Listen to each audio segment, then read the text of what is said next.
بسم الله الرحمن الرحیم. السلام علیک یا ابا عبدالله و علی الارواح التي حلت بفنائک.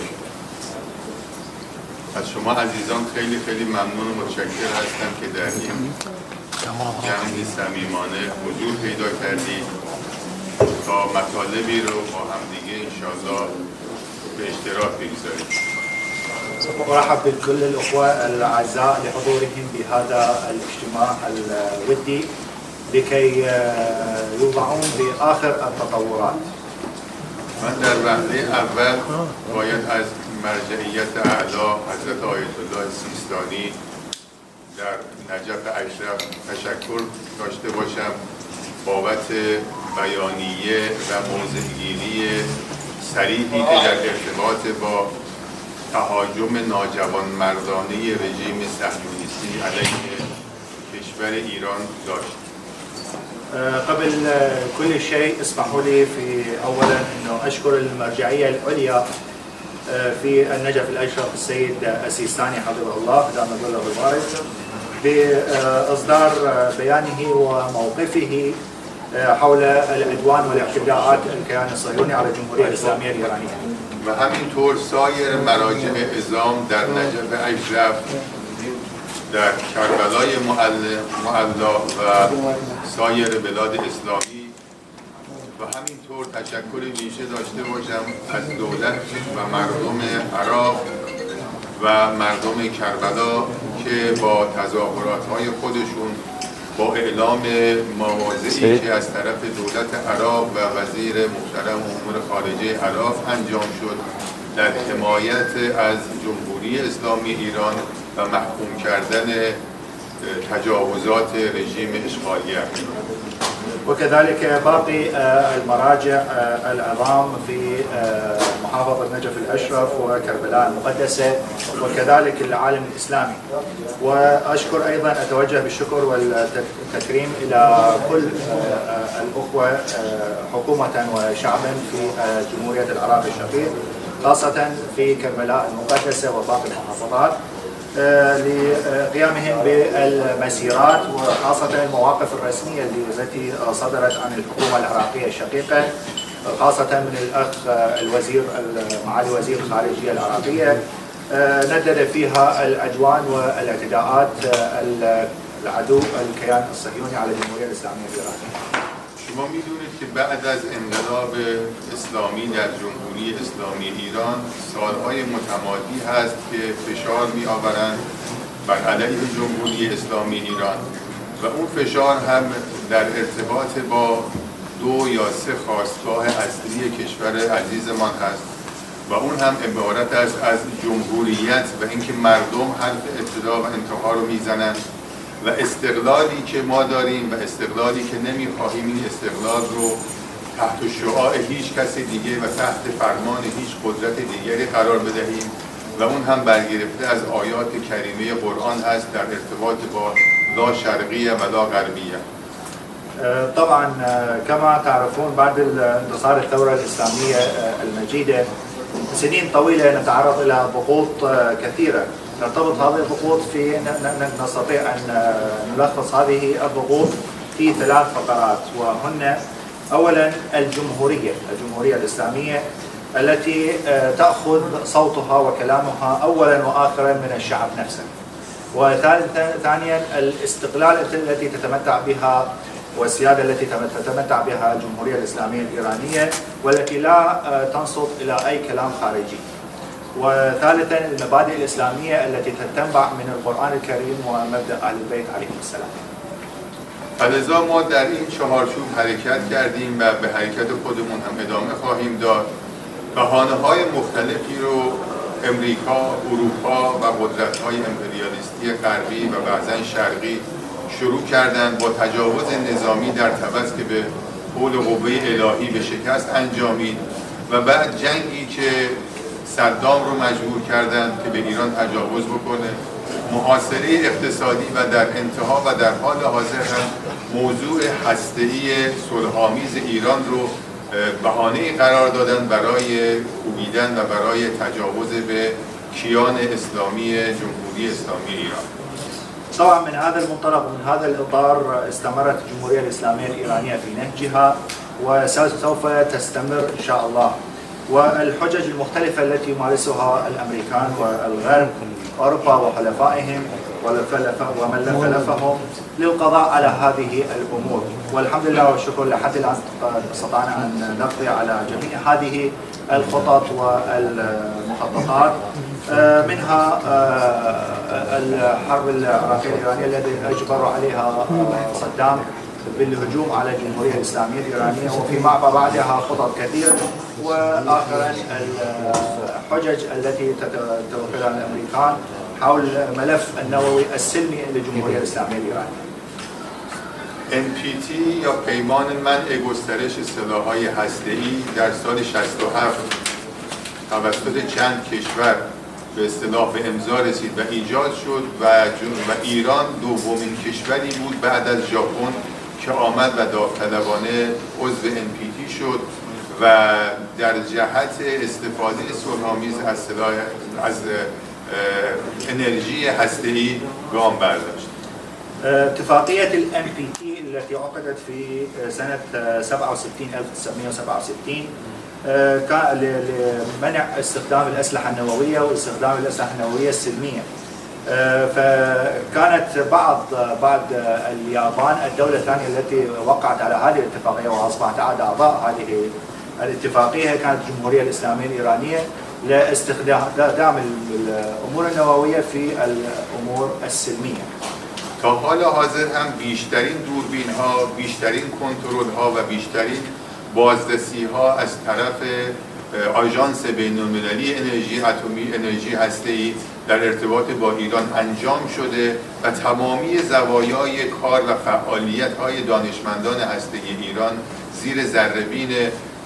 بازرسان آژانس انرژی اتمی بوده و هست. وطبعا وحسب ما تعلمون الكاميرات والمفتشين لهيئة الطاقة الذرية الدولية كانت على استمرار وعلى تداوم بشكل دائم على اطلاع بكل ما يدور بهذه المواقع النووية الإيرانية من حيث التفتيش وكامل الزوايا وحتى النشاطات التي يقومون بها العلماء النوويين في هذه الأماكن. ولی باز هم امریکا و دولت‌های اروپایی متمرکز شدن بر این که ایران میخواد تخلف بکنه و اون در حالی هستش که خودشون هم میدونن موقعی که یک مرجعی در یک عالم دینی، یک مرجعی در عالم اسلام و تشیع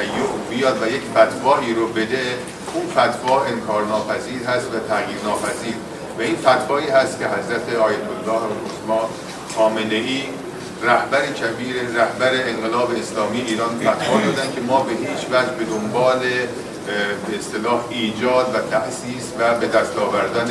سلاح هسته‌ای نیستیم. طبعا الولايات المتحدة والدول الأوروبية ادعوا بأن الجمهورية الإسلامية الإيرانية سوف تتخلف عن هذا الادعاء فسوف تمتلك وتتجه إلى امتلاك السلاح النووي، وهم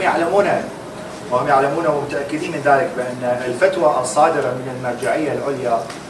في حين أنه ينفي أو يحرم امتلاك هذه الأسلحة واستخدام هذه الأمور للأمور السلمية، يعلمون بذلك بأنه سوف الجمهورية الإسلامية سوف تلتزم بهذه الفتوى التي صدرت من المرشد الأعلى آية الله العظمى السيد علي خامنه‌ای لذا من در یک کلام خدمت شما عزیزان بگم که همون مطالبی که در ابتدای عرایزم خدمت شما عرض کردم، جمهوریت، اسلامی بودن و آزادی، این سه اصلی که انقلاب اسلامی بر پایه اون تشکیل شد، سه اصلی هست که کماکان داره غرب رو آزار میده. وألخص كلامي في الجملة التي بدأت بها وهي جملة واحدة: الجمهورية والإسلامية والحرية تضايق الغرب وهي زعجتهم بالأساس. يعني غرب به سرکردگی امریکا و اروپا به هیچ وجه حاضر نیستند کشوری رو بپذیرند در دنیا که اولا جمهوریت داشته باشه، آزادی داشته باشه و بعد هم اعتقادی داشته باشه و زیر سلطه مشکین کشورهای امپریالیستی و استعمارگر نباشه. طبعا الغرب باتباعهم للولايات المتحدة الأمريكية لا يستطيعون القبول بهذا الأمر بالجمهورية والحرية لبلد ذات جمهورية وذات سيادة وذات حرية ولا ينصت إلى كلامهم ولا ينصت إلى هؤلاء، فلا يستطيعون القبول بهذا الأمر. لذا می‌بینیم که خیلی راحت هر کاری که دلشون میخواد انجام میدن برای اینکه یک کشوری صدا در نیاره و وقتی که میان غزه و فلسطین رو میکوبن و بیش از 60,000 زن و مرد و کودک فلسطینی رو قتل عام میکنن، به سوریه تجاوز میکنن، به لبنان تجاوز میکنن، یمن رو تحت حمله نظامی قرار میدن، فقط و فقط به خاطر این هستش که حریت و اون آزادگی رو از اینها بگیرن تا تحت انقیاد و تحت فرمان خودشون باشه. يعني ببساطة يقومون بما يقومون به لكي يمنعون هذه الاعتداءات، نرى الاعتداءات التي تمت على اخواننا في غزة وقاموا بقتل اكثر من 60,000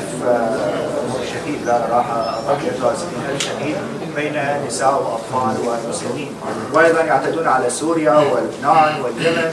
فقط لكي يقضوا على الحرية بهذه البلاد او اما تنقاد الى قیاداتهم و کلامهم. و تا زمانی که رسیدن به این مرحله که می‌بینن باز هم هر فشاری که میارن کارگر نیست بر جمهوری اسلامی ایران، یک پازلی رو تعریف کردن خیلی جالب، پازلی که امریکا شروع به مذاکره میکنه، در حین مذاکره‌ای که ما داریم با آمریکا به صورت غیر مستقیم انجام میدیم، 3 کشور اروپایی بر اساس خیانتی که مدیر کل آژانس بین‌المللی انرژی اتمی انجام میده و گزارشات متناقض و دو پهلویی رو که ارائه میده به آژانس قطعنامه‌ای صادر میکنن و بر اساس اون قطعنامه اسرائیل میاد و بهانه‌ای که اصلا و ابدا هیچ پایه و اساسی نداره رو برای خودش بهانه قرار میده برای تجاوز به کیان و به خاک و به سرزمین جمهوری اسلامی ایران. و بعد از اینکه 10 روز از عملیات نظامی موفقیت آمیز ایران در دفاع از خودش علیه اسرائیل میگذره، امریکا میاد شروع میکنه به بمباران کردن تأسیسات هسته‌ای صلح‌آمیز ایران، جایی که آژانس هم خودش بارها و بارها و همین مدیر کل بارها و بارها در گزارشات خودشون آوردن که هیچ تخطی از صلح‌آمیز بودن انرژی اتمی در جمهوری اسلامی ایران ما مشاهده نکردیم و هیچ شاهدی بر اون نداریم. وبعد أن وصلوا إلى ما وصلوا إليه ووصلوا إلى خط مسدود ورأوا أنفسهم بأنهم لا يستطيعون السيطرة على هذه البلاد على الجمهورية الإسلامية الإيرانية، قاموا بوضع خطة أو نستطيع أن نقول الحجة والبروباغندا اللي رأيناها جميعا باجتماعات مع الجمهورية الإسلامية الإيرانية حول الملف النووي، ورأينا بعد مدة بعد هذه المذاكرات والاجتماعات التي تمت تصدر من الطاقة الدولية الذرية حجج واهية، والبيان الذي سمعناه جميعا، وبحسب هذا البيان اتخذته الكيان الصهيوني اتخذه حجة لتنفيذ اعتداءاته وهجماته على الجمهورية الإسلامية الإيرانية. وبعد 10 أيام بعد ما صمود الجمهورية الإسلامية وانتصارها على الكيان الصهيوني، نرى أن الولايات المتحدة الأمريكية قامت بالاعتداء على المواقع الجمهورية الإسلامية، المواقع النووية السلمية، وبحسب بياناتهم هم التي أصدروها موقع هيئة الطاقة الذرية الدولية أصدروا عدة مرات وحسب بياناتهم بأن هذه المواقع هي مواقع سلمية، لا يوجد نشاط آخر غير نشاط سلمي في هذه المواقع حسب بياناتهم هم. کره شمالی، اسرائیل و هند 3 کشوری هستند که سلاح هسته‌ای و سلاح اتمی دارند، ولی هیچ کدوم پایبندی به تعهداتی که در NPT هستش ندارند، حتی عضو هم بعضا نیستند، ولی هیچ کدوم تحت فشار و تحت تجاوز و تحت به اصطلاح حمله نظامی برای محدود کردن کارهای خودشون قرار نمیگیرند، ولی ایران اسلامی انجام میشه و اون هم شما عزیزان میدونید و بهتر از من میدونید و خدمت شما عرض کنم فقط و فقط بر اساس اعتقادات و بر اساس این هستش که ما مسلمان هستیم و بر اعتقادات خودمان مصر و پایبند و استوار. كوريا الشمالية والكيان الصهيوني والهند يمتلكون أسلحة نووية وهم ليسوا أعضاء بالقرار MPT، وهم أيضا ليسوا ملتزمون بأي من القرارات بالطاقة الذرية ولا يسمحون بتفتيش هذه الأماكن. ونرى بالمقابل الجمهورية الإسلامية الإيرانية تخضع إلى كل هذه الأمور وتضع ضغط هؤلاء، ليس فقط إلا أن هذه الدولة الإسلامية دولة إسلامية كما تعلمون ودولة حرة ذات عقيدة ذات سيادة، لذلك يتم استهدافها. اسرائیل و شخص نتانیاهو برای برقراری خودش و برای استمرار دولت خودش و حاکمیت خودش مجبور بوده و هست که دامنه تجاوزات خودش رو و دامنه مسائل خودش رو به اصطلاح گسترش بده و به همین خاطر به ایران حمله کرد، نقض کرد تمامی پیمانها و تمامی مسائل و مقرراتی که در منشور سازمان ملل متحد آمده است. به افراد غیر نظامی حمله کرد،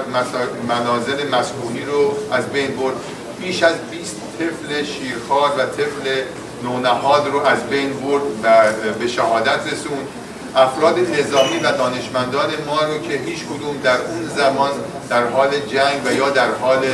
مقابله با اسرائیل نبودند و به صورتی به عنوان افراد غیر نظامی محسوب می شدن در منازل خودشون و به همراه خانواده‌های خودشون به شهادت رسوند و این حق دفاع از خود رو ما برای خودمون محفوظ می دانیم و طی این 10 روز گذشته هم به این عهد پایبند بودیم و به تجاوزات رژیم صهیونیستی پاسخ مناسب دادیم و انشاءالله خواهیم داد. طبعا الكيان الصهيوني ونتنياهو مجبور على توسيع اعتداءاته بكل المنطقة واستهداف الأشخاص المدنيين وأيضا استهدف أطفال رضع يعني تقريبا عندنا حصيلة الضحايا لحد الآن هي 20 طفل رضيع، وأيضا إضافة إلى القادة العسكريين التي استهدفهم الكيان الصهيوني الذين لم يكونوا في الميدان، يعني بالأطر الحربية هم في منازلهم ومع عائلاتهم، فلن يحتسبون هؤلاء أشخاص عسكريين بل أشخاص مدنيين. كذلك استهدفهم، والجمهورية الإسلامية الإيرانية تحتفظ بحقها المشروع للدفاع عن نفسها، وأيضا استمرنا بالدفاع عن نفسها طيلة الأيام الماضية ال10 أيام الماضية. امریکا هم از دیروز گذشته بدون هیچ بهانه‌ای و بدون هیچ دلیلی به خاک جمهوری اسلامی ایران تجاوز کرد، همونطور که چندین سال قبل به خاک عراق تجاوز کرد و ابو مهدی مهندس و حاج قاسم سلیمانی را از ما گرفت و به شهادت رسوند طی یک تجاوز ناجوانمردانه نظامی و دیشب گذشته هم همین کار رو با ایران تکرار کرد و یقینا پاسخ قاطع جمهوری اسلامی ایران رو حتما خواهد داشت. يوم أمس رأينا الاعتداءات الأمريكية على الجمهورية الإسلامية الإيرانية دون أي وجه حق، وكذلك في فترة ليست بكثيرة رأينا الاعتداءات الأمريكية على العراق الشقيق واستهداف أبو مهدي المهندس والحاج قاسم على الأراضي العراقية، وكما أيضا الجمهورية الإسلامية الإيرانية تحتفظ أيضا بردها على هذه الاعتداءات الأمريكية على الجمهورية الإسلامية. من بار دیگه از شما تشکر میکنم، خیلی ممنون و متشکر هستم که تشریف آوردید و در این جلسه شرکت کردید. صحبت‌های من یه مقداری طولانی شد و من از شما خداحافظی میکنم و ممنونتون هستم بابت این حضور خودتون و اینکه انشاءالله بتوانیم این جلسات رو بیشتر استمرار ببخشیم و بیشتر با همدیگه بتوانیم گفتگو داشته باشیم. مجددا أشكر لكم حضوركم جزيل الشكر الذي يمكن أن تتوقعه الجمهورية لنهاية هذا النزاع.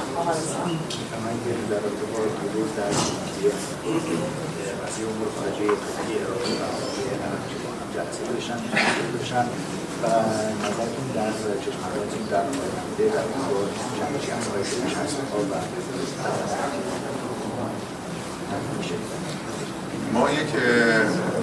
مسئله داریم در ایران که میگه عدو شود سبب خیر اگر خدا خواهد و اون هم این هستش که متاسفانه در ارتباط با مسائل دنیای اسلام یک مقداری ما دچار سستی شده بودیم، ولی این رژیم جنایتکار و کودککش صهیونیستی با کاری که کرد این مجتمع اسلامی و گروه کشورهای اسلامی رو مجدداً به اصطلاح یک همبستگی بیشتری بینشون ایجاد کرد. لذا شورای همکاری کشورهای خلیج فارس، سران کشورهای عربی، بسیاری از کشورهای اسلامی یکایک آمدند و اعلام موضع کردند و محکوم کردند شدیداً حملات اسرائیل رو به کیان اسلامی جمهوری اسلامی ایران. و در روز گذشته هم در جلسه‌ای که در ترکیه برگزار شد، آقای اردوغان رئیس جمهور ترکیه و وزرای امور خارجه و کسانی که شرکت داشتند همبستگی خودشون رو با ایران اسلامی اعلام کردند که این همبستگی هم برای دنیای اسلام به اصطلاح آورده‌هایی خواهد داشت و هم برای نجات مردم مظلوم غزه. لدينا مثل في الجمهورية الإسلامية الإيرانية، لدينا مثل في إيران نقول له ربما عدو اليوم رب العالمين يجعله صديقنا في يوم غد.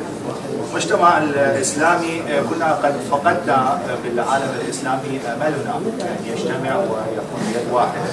ولكن رأينا الاعتداءات الأخيرة على الجمهورية الإسلامية الإيرانية عادت الوحدة للعالم الإسلامي، ورأينا البيانات التي صدرت من مجلس التعاون الإسلامي والكثير من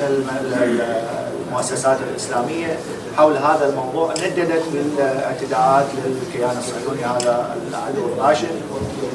على الجمهورية الإسلامية الإيرانية. ويوم أمس كما أشرت أن رئيس الوزراء أردوغان قام بجمع الوزراء وزراء الخارجية الدول، وقاموا أصدروا بيان بحمايتهم عن الجمهورية الإسلامية الإيرانية والتنديد بهذه الاعتداءات على الجمهورية الإسلامية الإيرانية. وربما هناك أمل أن يتوحد العالم الإسلامي لكي يتحرر هذا العالم ونستطيع أن نلم شملنا ونحقق الحرية لإخواننا في غزة. حصل محلها مراسل القناة العراقية الرسمية. سعادة القنصل، في ظل تصاعد الأحداث في المنطقة، ما هو موقف الجمهورية الإسلامية الإيرانية من مشاركة الولايات المتحدة في الحرب الجارية إلى جانب إسرائيل؟ وهل ترون أن هذا التدخل قد يوسع دائرة النزاع ويهدد أمن المنطقة بشكل أوسع، خصوصا مع وجود قوات أمريكية قرب الحدود العراقية؟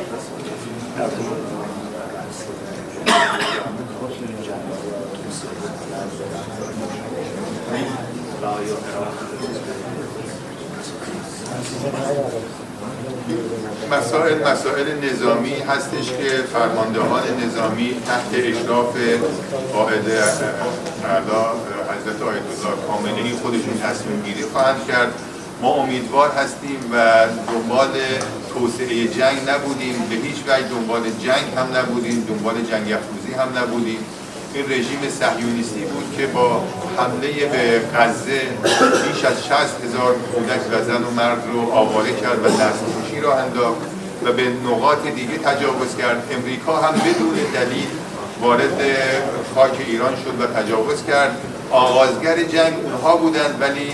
پایان بخشش اونها نخواهند بود و یقینا جواب مناسب رو دریافت خواهند کرد، ولی این جواب در چه سطحی باشه و با چه شکلی باشه اونها رو نیروهای نظامی انشاءالله تشخیص خواهند داد و خودشون عمل خواهند. طبعا هذه الامور تعتبر امور عسكريه واولويتها تعود للسيد القائد المرشد الاعلى حفظه الله. نامل ان لا تتوسع رقعه الحرب، ومن البدايه قلنا ونقول لن نسعى لتوسعه الحرب ولم نكن البادئين بهذه الحرب ولا نسعى الى اقامه حرب، بل هي الكيان الصهيوني والاسرائيلي رايناها قامت بقتل اكثر من 60,000 امرأة وأطفال في الأراضي المحتلة، وبدون دليل رأينا أيضا بالاعتداءات الأمريكية على الجمهورية الإسلامية يوم أمس. هم الذين بدأوا الحرب، ويقينا ليسوا هم الذين سينهون هذه الحرب، وإن شاء الله أولويات هذه الحرب يقينا تعود إلى الأخوة العسكريين في الجمهورية الإسلامية. من باز هم ممنونم، متشکرم از اینکه نمیتونم به سوالات بقیه دوستان پاسخ بدم، عذرخواهی میکنم. انشاءالله بعدا در خدمت شما باز در مراحل دیگه خواهیم. أشكر جميع الأخوة على حضورهم وأستمعهم عذرا لا أستطيع الجواب.